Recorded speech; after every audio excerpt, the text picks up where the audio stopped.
राजधानी दिल्ली के शास्त्री भवन के सामने उत्तर प्रदेश विद्यालय प्रबंधक एसोसिएशन के राष्ट्रीय अध्यक्ष रामनरेश भारतीय ने मीडिया को संबोधित किया। रामनरेश ने कहा कि भारत की नई शिक्षा नीति देश के मान्यता प्राप्त प्राथमिक व माध्यमिक विद्यालयों के लिए बेहद नकारात्मक है।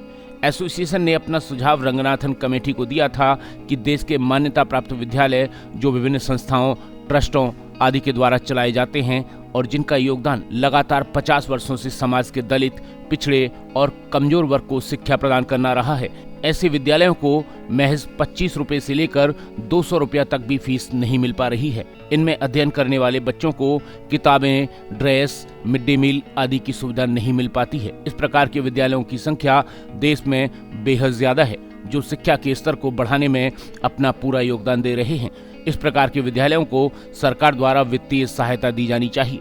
देखिए, नई शिक्षा नीति जो है, मैं यहाँ नई शिक्षा नीति बनने से पहले रंगनाथन कमेटी का गठन हुआ था। रंगनाथन कमेटी को हमने अपना सुझाव भी भेजा और मैंने उनसे कहा कि जो 50 वर्ष से जो संस्थाएं, ट्रस्ट देश के अंदर विद्यालय चला रहे हैं, ऐसे विद्यालयों को वित्तीय सहायता दी जाए।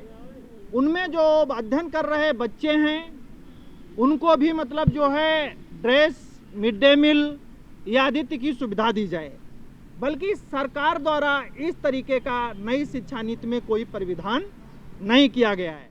वहीं भारतीय ने आगे कहा कि नई शिक्षा नीति में प्रावधान किए जाने बेहद आवश्यक है। इससे देश के लाखों बच्चों का भला होगा और सामाजिक न्याय एवं अधिकारिता मंत्रालय द्वारा अनुसूचित जाति के लिए आवासीय हॉस्टलों में अनुदान दिया जाता है। इस क्रम में उत्तर प्रदेश विद्यालय प्रबंधक एसोसिएशन की मांग पर अनुदान दिए जाने पर सरकार अपना फैसला कर चुकी है। आपने मेरी 2 बार पीसी किया है और इसी मुद्दे को लेकर के किया है।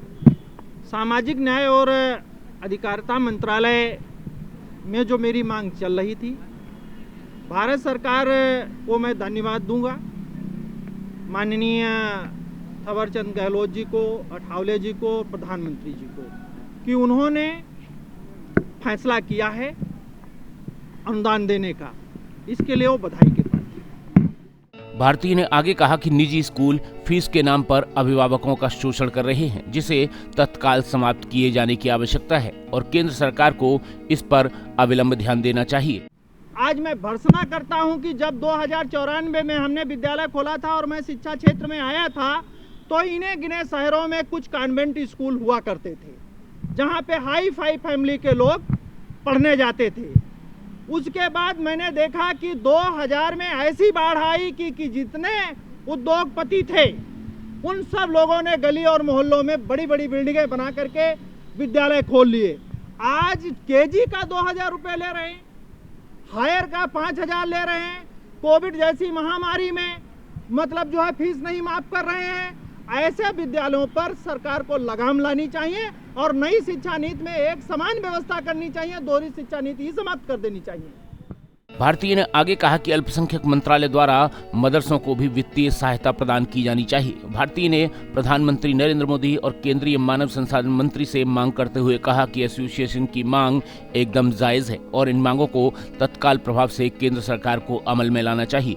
यदि ऐसा नहीं हुआ तो उत्तर प्रदेश विद्यालय प्रबंधक एसोसिएशन के लोग हजारों की संख्या में दिल्ली पहुंचकर आंदोलन करने के लिए बाध्य होंगे। ब्रेकिंग न्यूज दिल्ली एनसीआर के लिए ब्यूरो रिपोर्ट।